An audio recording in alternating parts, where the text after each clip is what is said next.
اگر آشفته و پرتابی چیزیست که از آتش بر عشق کمر سازه. بی خود شده آنم سرگشته و حیرانم، گاهیم بسوزد پرگاهی سر و پر سازه.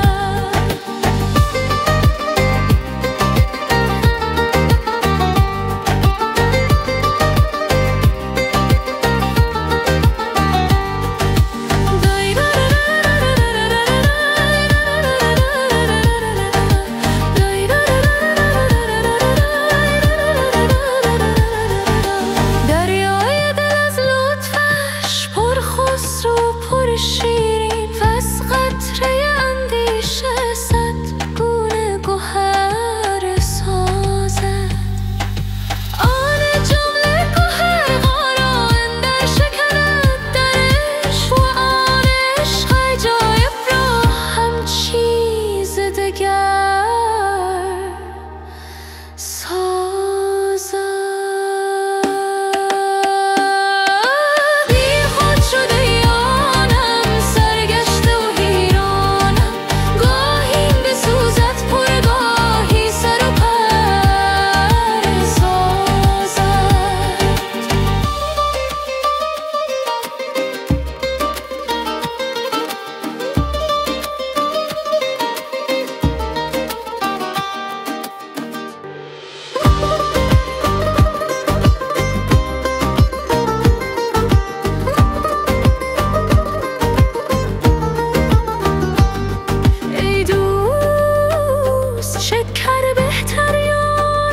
شکر سازد خوبی قمر بهتر یان که قمر سازد.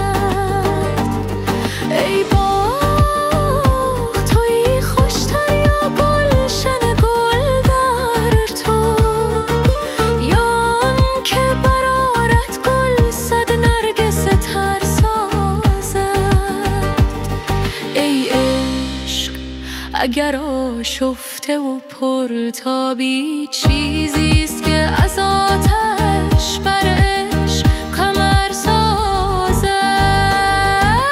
بی خود شده آنم سرگشته و حیرانم، گاهیم بسوزد پرگاهی سر و پر سازه.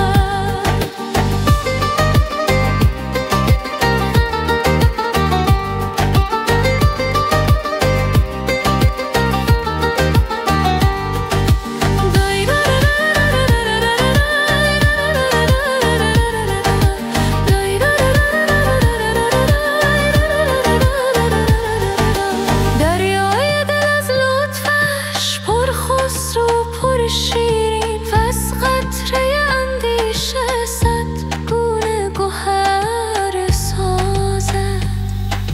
آن جمله گوهر غاران در شکند درش، و آن عشق عجایب را هم چیز دگر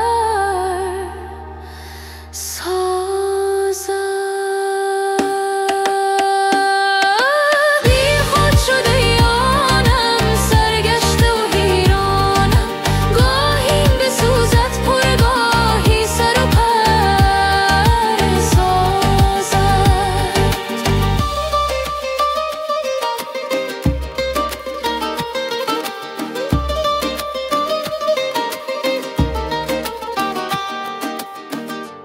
اگر از این ویدیو لذت بردید فراموش نکنید که در کانال مشترک شوید. روی زنگوله اطلاع رسانی کلیک کنید و دیدگاه‌های خود را در بخش نظرات با ما به اشتراک بگذارید.